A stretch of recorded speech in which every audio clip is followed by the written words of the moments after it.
Avant de lire d'entendre ces deux textes, je vous invite encore à la prière. Oui, Éternel, nous avons besoin dans notre monde de bruit, nous avons encore plus besoin d'une parole de sens.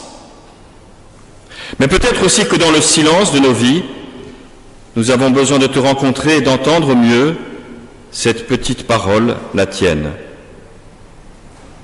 Alors nous t'en prions, fais surgir cette parole de ces textes écrits de la main des hommes, qu'au travers de ces textes, nous puissions recevoir et partager cette parole, ta parole.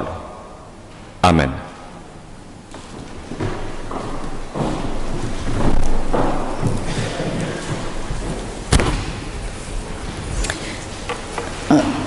Lecture de Ézéchiel, chapitre 34, versets 11 à 16.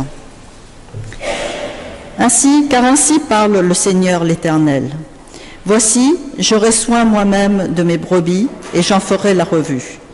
Comme un pasteur inspecte son troupeau quand il est au milieu de ses brebis éparses, ainsi je ferai la revue de mes brebis et je les recueillerai de tous les lieux où elles ont été dispersées, au jour des nuages et de l'obscurité. Je retirerai d'entre les peuples, je les rassemblerai des diverses contrées et je les ramènerai dans leur pays.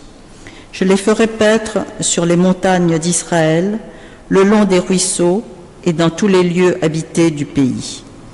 Je les ferai paître dans un bon pâturage et leur demeure sera sur les montagnes élevées d'Israël. Là, elles reposeront dans un agréable asile et elles auront de gras pâturages sur les montagnes d'Israël. C'est moi qui ferai paître mes brebis, c'est moi qui les ferai reposer, dit le Seigneur l'Éternel. Je chercherai celle qui était perdue, je ramènerai celle qui était égarée. Je panserai celle qui est blessée et je fortifierai celle qui est malade. Mais je détruirai celles qui sont grasses et vigoureuses, je veux les paître avec justice.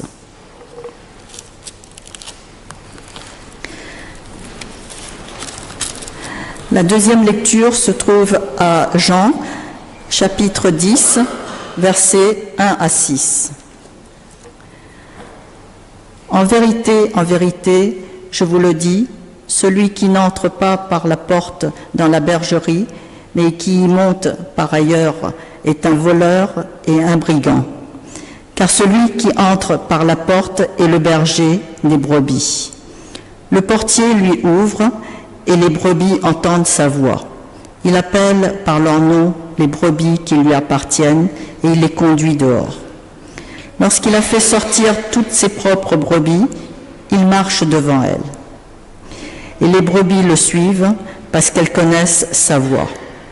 Elles ne suivront point un étranger, mais elles fuiront loin de lui, parce qu'elles ne connaissent pas les voies de l'étranger.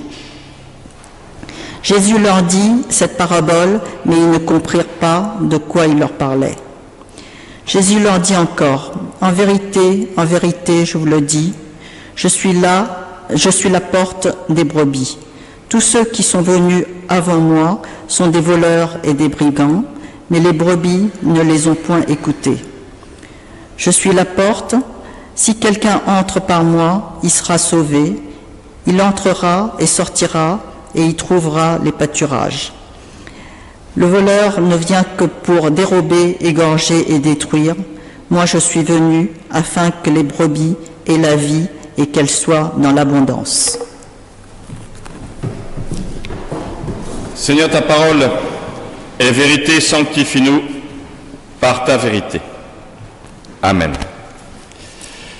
Et je vous invite, si vous le voulez bien, à vous lever pour chanter les 4 strophes du 62-86. 62-86.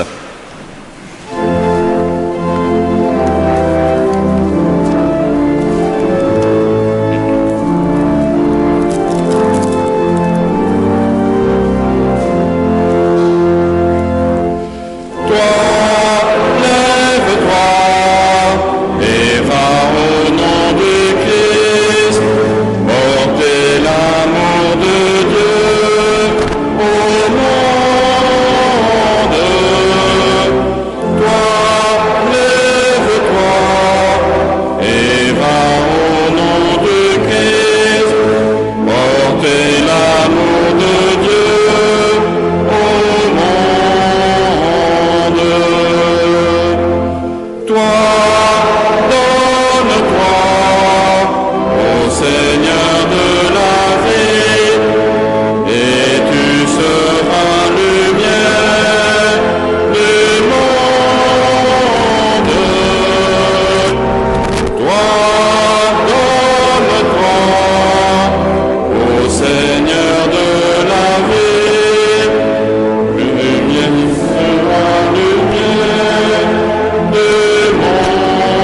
à vous rasseoir.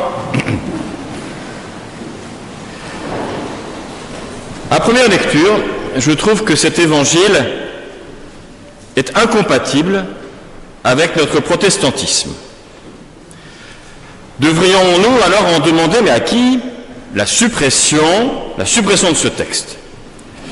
Puisque notre protestantisme, celui que nous voulons mettre en avant, c'est que chacun parle en son nom, donne son avis, entre dans le débat, que le débat existe, avec des avis multiples.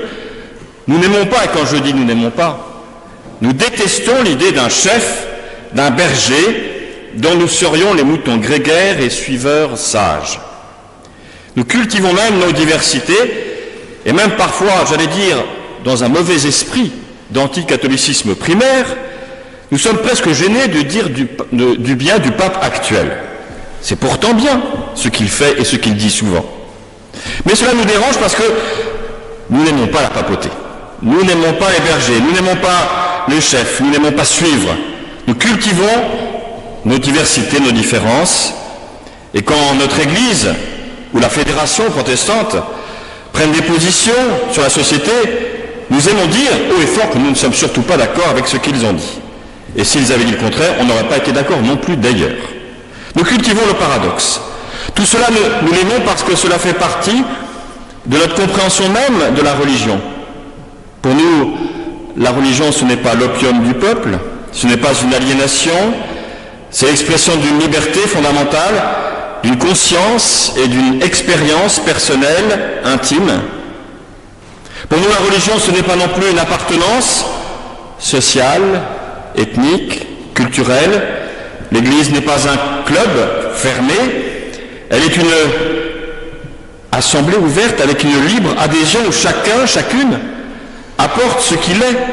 Voilà ce que nous aimons. Personne chez nous n'aime se laisser dicter sa foi, sa morale ou ses opinions politiques.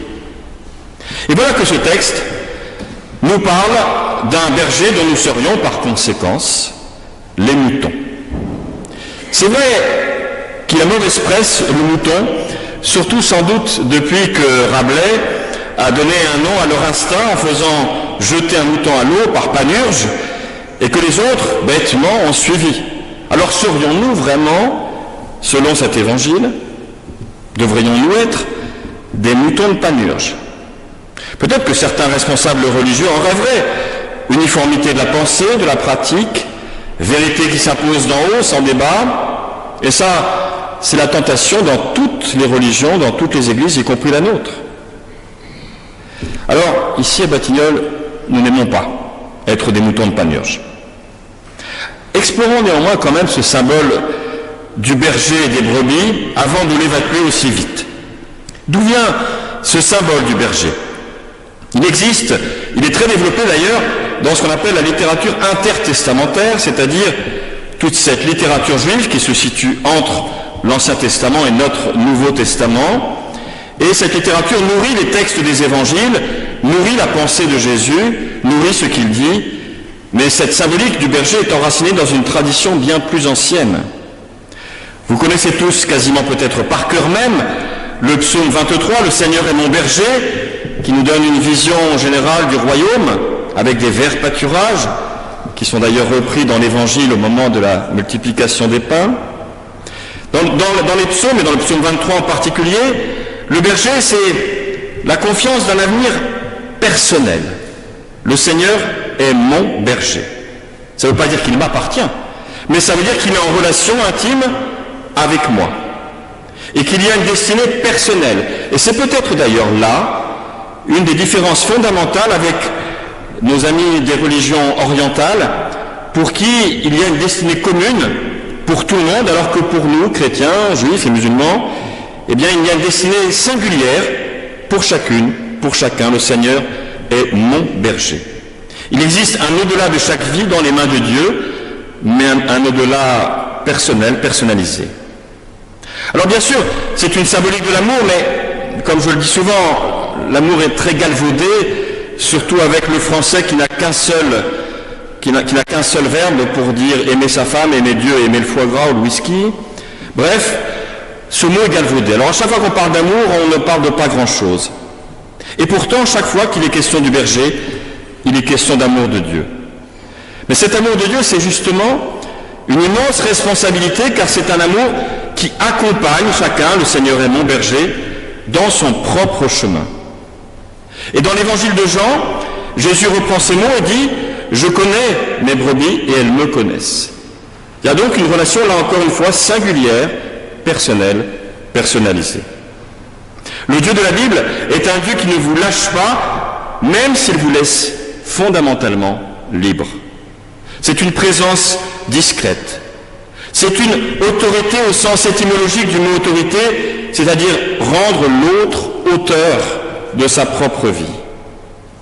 Et puis dans l'autre texte, celui d'Ézéchiel, on a une perspective un peu différente, peut-être plus historique aussi, plus concrète, puisque ce texte a été rédigé au moment de l'une des deux chutes de Jérusalem, en 597 ou en 587 avant Jésus-Christ, et au moment où il y a une forme de désespoir, parce que tout s'effondre, tout ce en quoi croyait le peuple d'Israël s'effondre, le temple va être rasé complètement en 587, bref, toute la société de Jérusalem va être en grande partie déportée, tout s'effondre, et voilà que, au milieu de cet effondrement, ce texte vient dire que Dieu est notre berger. Alors au-delà de l'épisode historique, il y a bien là, je crois, une perspective spirituelle, que l'on chantait d'ailleurs autrefois dans les vieux recueils de cantiques, pour ceux qui les ont connus, ce cantique « Dans toutes nos détresses, Dieu nous protégera ». J'aime bien cette idée aussi de ce vieux cantique. Ça ne veut pas dire que Dieu fait à notre place, ça ne veut pas dire que nous n'avons plus rien à faire, mais Dieu trace, comme berger, une route du possible, un chemin d'espérance que nous pouvons emprunter ou pas. C'est toujours là notre liberté. De plus, ce chemin est ici de rassembler ce peuple morcelé par l'exil. Il y a donc bien une perspective d'unité dans cette notion de berger, mais d'unité dans la diversité et non d'uniformité. Alors Panurge nous détourne peut-être du symbole. Nous ne sommes pas pris, je crois, dans ces textes pour des bêtes stupides, passives, qui ne feraient que suivre et se jeter dans l'eau si l'un d'entre nous se jette dans l'eau. Mais aussi, il y a dans le discours de Jésus, dans l'évangile de Jean, une forte opposition avec ce qu'il appelle les faux bergers, ou les faux docteurs, ou ceux qui se servent de la religion au lieu de servir la foi. Ceux-là, dit-il, trahissent. Ils trahissent, parce qu'ils trahissent doublement l'amour, celui que Dieu leur porte, mais celui aussi qui devrait exister entre le peuple et eux, cet amour qui repose, comme je le disais, sur une confiance, sur une responsabilité. Vous savez, on ne s'engage pas dans l'Église, ou même, je dirais, on ne s'engage pas tout court, que ce soit en politique ou ailleurs, on ne s'engage pas dans l'Église ou en politique pour se servir, mais bien pour servir. Même si, bien sûr, qu'en retour de notre service, je l'espère, nous recevons beaucoup de l'Église par l'expression des différentes formes de spiritualité, peut-être, je l'espère aussi, par les cultes, peut-être aussi, je l'espère, par les formations, par la convivialité aussi, et dans les rencontres des personnes à qui l'on rend service. Il y a toujours, c'est vrai, à recevoir, mais nous ne nous engageons pas pour nous servir, mais pour servir. Or, cette opposition, on la retrouve fortement dans l'évangile de Jean, le mercenaire qui abandonne les brebis et trahit leur confiance. En quelque sorte, on pourrait dire que ces faux bergers, ces faux docteurs, sont des diabolos, des diables. Vous savez, en grec, diabolos veut dire ceux qui se séparent. Contrairement à sunbolos, qui donne le symbole, c'est l'opposé. Le symbole rassemble, le diable divise. Eh bien, peut-être avons-nous, chacun d'entre nous, avons-nous vocation à être des symboles dans la société et non des diables, à être des personnes accompagnées par un berger qui ne nous oblige à rien, mais qui nous donne beaucoup. L'amour que nous avons à vivre, c'est une responsabilité alors personnalisée, encore une fois où nous sommes libres, une confiance nourrie qui construit nos relations, une profonde unité entre nous, mais qui ne gomme pas nos différences, mais en fait une occasion renouvelée de débat. Alors sans doute c'est vrai, selon les phases de la vie où nous en sommes. Nous sommes plus ou moins autonomes. Il est des temps d'aspiration à la liberté. Il est des temps où l'on a plus besoin de se sentir accompagné, redressé. Il est des temps de nécessaire solitude et même de silence. Il est des temps de rencontre, il est des temps de service, mais il y a un temps pour tout. Et cette intime présence demeure qui nous donne cette énergie de vie dans chacun de ces temps. La foi, c'est au fond cette relation intime d'amour avec le divin qui nous invite à donner du sens spirituel et humain à ce mot, à ce très beau mot, même s'il est galvaudé. Brandissons-le comme un drapeau, le mot amour. Amen.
Et je vous invite, si vous le voulez bien, à vous lever pour chanter les 3 premières strophes du 36-30. 36-30.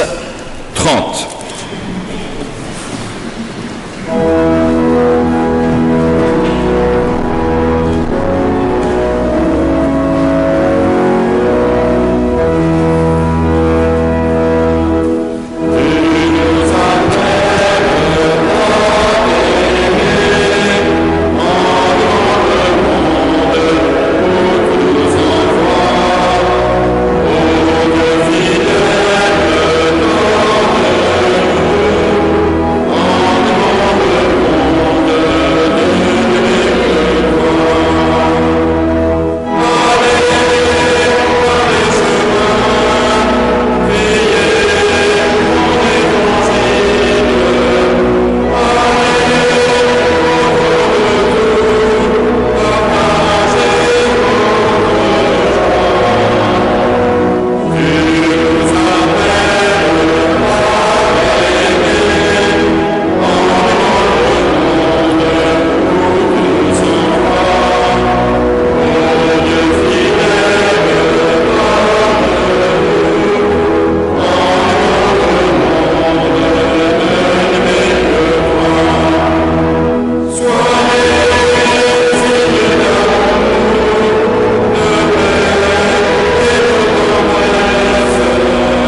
éclairés par la parole, nous pouvons y répondre en attestant nous aussi de notre foi.